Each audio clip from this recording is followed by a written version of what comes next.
and it is everything in the first and the second that Yeshua is coming to restore. When he returns, he's going to restore the Melchizedekian priesthood. He's going to establish it to oversee the Levitical priesthood. But he will said in Jeremiah 23, the seeds of Levi will never lack a man to stand and to minister before me. I'll turn there so you don't have those unbelieving looks. Go to Leviticus, Yirmiyahu 23. Yirmiyahu 23. Yirmiyahu 23. Yirmiyahu 23. Where? Where? Yirmiyahu. Good. 23. Baruch Hashem Yahweh. Mm-hmm. Mm-hmm. Mm-hmm.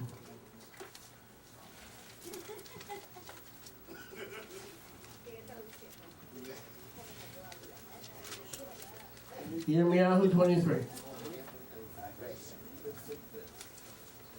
Now if I can find it, that would help.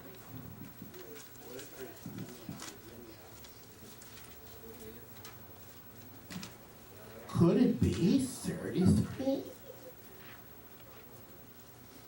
Could it be 33?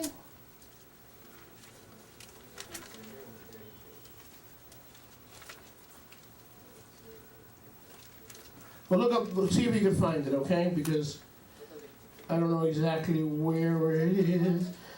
33 is the bridge with David's seed. Oh, yes, it is. I'm right. 33:21. I was starting to sweat. Yirmiyahu 33:21. Yirmiyahu 33:21. My Brit, my covenant, my Brit with day, my Brit with night, can be broken in their season, then my Brit will be broken with David, my Evan, my servant, that he will not have a son to rule on his Kisei, as the host of the Shamayim. Moreover, verse 23, Yahweh said to Yirmiyahu, have you considered the people here?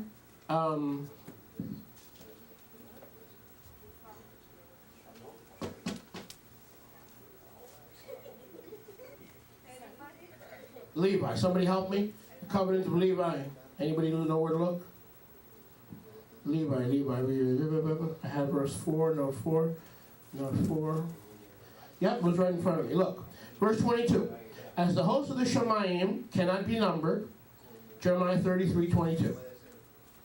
Neither the sand of the sea measured, so will I multiply the zerah of my Eved David and the Leviim that serve me.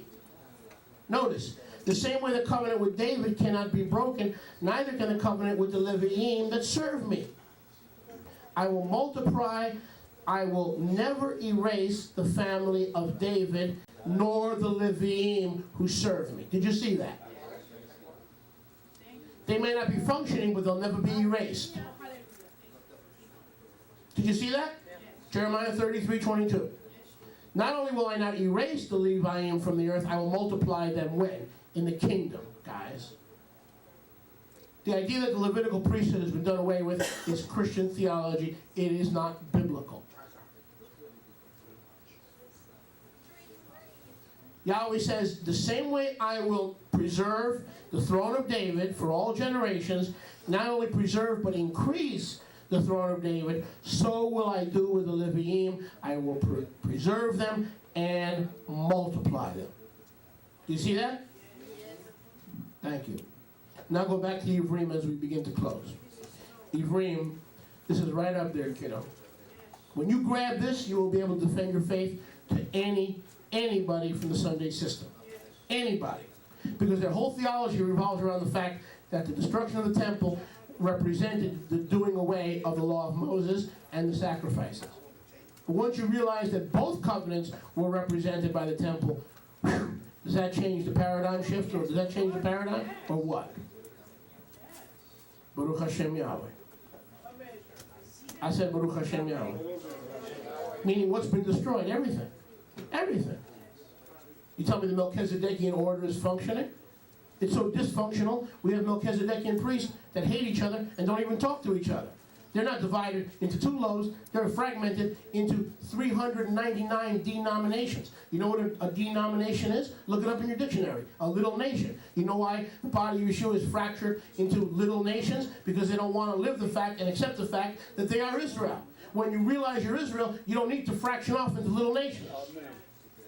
That makes sense. Amen. What about white folks? What about them? What about black folks? What about them? Moses' wife was black. Moses was somewhat white, I guess. I don't know. He wasn't really white. Okay? Every black and white and yellow person comes from Shem, Ham, and Japheth, Noah's 3 sons. Let's do a little biology. In order for the folks of color and folks who are Oriental to come from Shem, Ham, or Japheth, that must mean Mr. and Mrs. Noah was a person of color. Hey, tell him. Because you can't have 2 Caucasians produce Orientals. Tell it. Come on, brother. I'm with you. Or black folks. I know how to read the Bible. It's the Christian pastors you got problems with, honey. It's not me, trust me. Get him. Baruch Hashem Yahweh. The people of Israel were always a mixed multitude. All shapes, all colors, all sizes. Not European Jews who are primarily Caucasian. Israel includes white Caucasians, but they're not exclusively white Caucasian. Baruch Hashem Yahweh.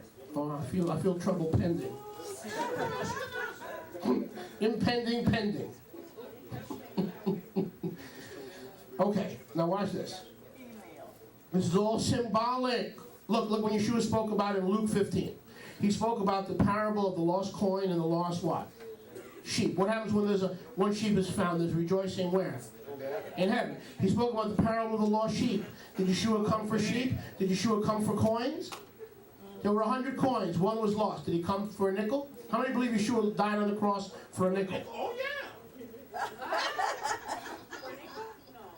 The parable of the sheep and the parable of the lost coins. They are parables. Yeshua didn't come for a lost coin. Yeshua came for a lost sinner. That's you and me. We were lost sinners before we received Yeshua. Now we're Melchizedekian priests, waiting for the restoration of all things and the throne of Yahweh on earth, where we can begin our ministry in full. Baruch Hashem Yahweh. Now,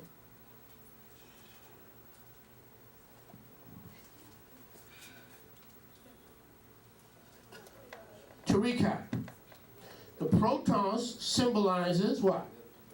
The first covenant, whereas the deutros symbolizes the renewed covenant. Right. Therefore, by way of association, we learn that the first covenant is the covenant of this present world. I'll tell you what, that'll blow most people away. The first covenant is the covenant of this present age. The renewed covenant, fully come, is the covenant that Mashiach brings. Though we live and we serve Yahweh now in the protos, the present age, those who have Mashiach in their hearts and in their minds have claimed their share of the deutros, of the renewed covenant and the world to come. Amen? Amen. A couple more quick things. Look at verse 10. We will be in the first. So what is decaying, becoming old, and near disappearing? The Olam Hazeh. What is old, decaying, and near disappearing? The Olam Hazeh. The world today. Now go back to Hebrews 8:13. Oh! Turn to your neighbor and say, aha. Turn to your neighbor and say, aha. So what is old, decaying, and near disappearing is what? This present world system. This present world order. Romans. Hallelujah. And now look at this. This present world order symbolized by the Makom Kadosh, where we are not Levites, we can't even get in until the new covenant comes fully. But this parable was only for food offerings, the drink offerings, verse 10, the different washings, all the regulations associated with this present world system, don't miss this, until the time of Reformation.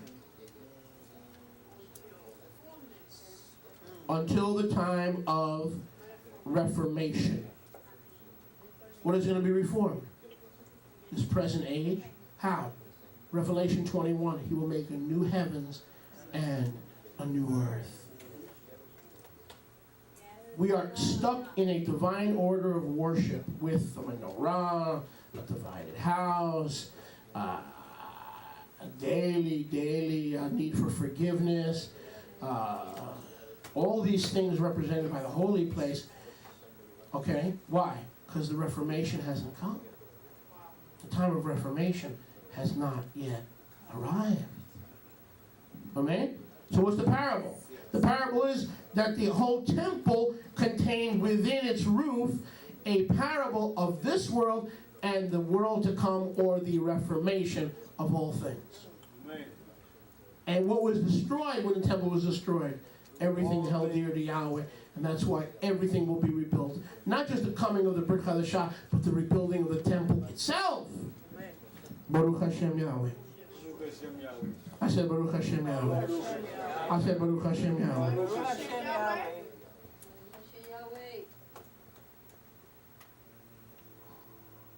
And we close with this. Hallelujah. The high priest entered the Kadosh HaKadoshim how many times a year? Once. Hmm?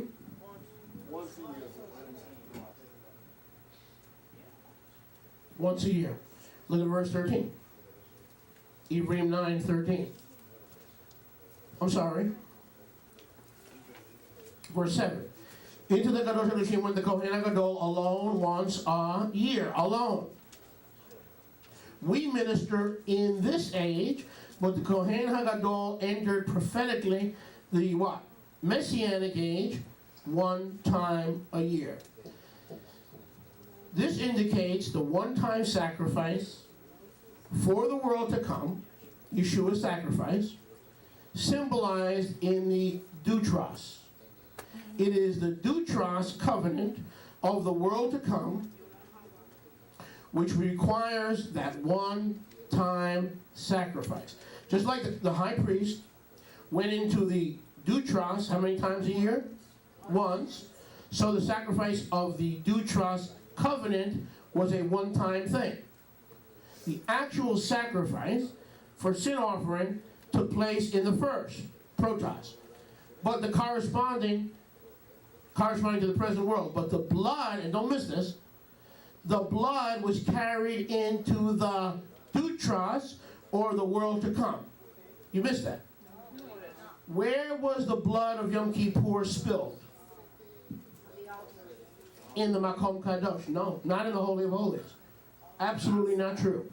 The blood of the Day of Atonement, Vayikra 16, was spilled in the Protos and carried in with the golden incense into the Deutros. Isn't that what Yeshua did? He spilled his blood where? In the present world. And only he and he alone can bring the blood into the next world as a one-time thing and invite us to follow him. Does this blow you away? That blood was not spilled in the Holy of Holies. Don't that's religion. The sacrifice was made. Read Leviticus 16, you'll see it. The sacrifice was made. Let me drink. In the protos, corresponding to the present world system, but the blood was carried into the second, or the world to come, by virtue of the new covenant. What does all this mean? It means that everything still applies. Until the time of restoration, in the Olam Haba, everything still applies. The sacrificial services apply. The means of sacrifices apply. This explains why the prophets indicate there will be a millennial temple and millennial sacrifices. But atonement and the world to come is only brought about not by our service to Yahweh in the first, but rather our trust in what he did in the Deutros. Correct? How do we get into the world to come? We can't go in there with the high priest, but we trust Yeshua spilled his blood in the Holy of Holies in heaven. We can't go in. We can't enter. We don't see it. We trust it. Right? We trust Yeshua alone entered and presented the blood of atonement spilled where? On earth, in the protos, brings it to the Father. We can't go in. We can't see it. Just like Israel couldn't go in, couldn't see it. And it was brought from this present world into the Kadosh HaKadoshim, like Yeshua also spilled his blood in this present age and brought it into the Father's house. Amen. And we saw none of it. You weren't there when he died, and you weren't there when he presented the blood to his Father in heaven. But guess what? It was the Dutros that guaranteed you the world to come. Does this blow your mind? Obsolete, aging, ready to disappear. You know what you should say? Praise Yahweh. Praise Yahweh. That the temple was old, the priesthood, the Aaronic priesthood, was old, aging, and ready to disappear. Praise Yahweh. You know why? Because it was a parable that this stinking, sin-cursed, sin-benighted planet is going to be renewed, and the Messianic age, the Olam Haba, is coming. Not that the Torah was done away with. The fact that the Torah stood meant you could not enter your Melchizedekian priesthood because you weren't a son of Levi. But as soon as that sucker was destroyed, there was good news that this present age would turn into a Messianic age, and then you would be able to go into the Makom Kadosh by the blood of Yeshua. Not the Holy of Holies, the Makom Kadosh. So the good news is that while the temple was still standing, we could not, the Ruach HaKodesh manifested that the way into the Makom Kadosh for us had not been made. Once the temple was wiped out, there was nothing left. And now we look forward to the Messianic kingdom and the fullness of the Dutros that's yet to come. Obsolete, yep. Aging, yep. Ready to disappear. Get ready. I'm ready now. Why? The King is coming. And the Holy of Holies and the first covenant and the temple did not represent the Torah and Yahweh. It represented the destruction of the present world in exchange for the Messianic age. Amen. Abba, we thank you for your tov to us that this age, the first age, the Olam Hazeh, is old, decaying, and ready to disappear. And Father, in that day there'll be no more Saddams, no more Bin Ladens. It's just ready to disappear. Father, that temple being destroyed was good news for the Talmidim. It indicated to them that the current world system was in the process of disappearing because the time of restoration and reformation lay ahead. And Abba, we thank you that just like the Kohen Hagadol, who entered by himself into the Olam Haba, like Yeshua, the firstborn from among the brethren, he was the first to enter the Messianic age, the Olam Haba. And when he returns, he will take that which he has put in our heart, the longing for your kingdom, and he will bring it with him. But we remember, it was he alone who made that sacrifice. And we weren't there. And we trusted that it was done correctly to your and pleasing to you. So Father, we thank you. We thank you to bless this time of community fellowship and Chavurah in the Moed Hall and the good meal that you've given us and your good graces. And Father, more than that, we thank you that not only is the Moed Hall going to be fully paid and covered, but that every meal from now until the Dutros comes, every meal, every paper plate, every cup will be PIF, paid in full. Thank you, Abba, for what you've done here in Miami Beach. In Yeshua's name. בכל הקהילה, בכל אחד אמרו? אמן ואמן.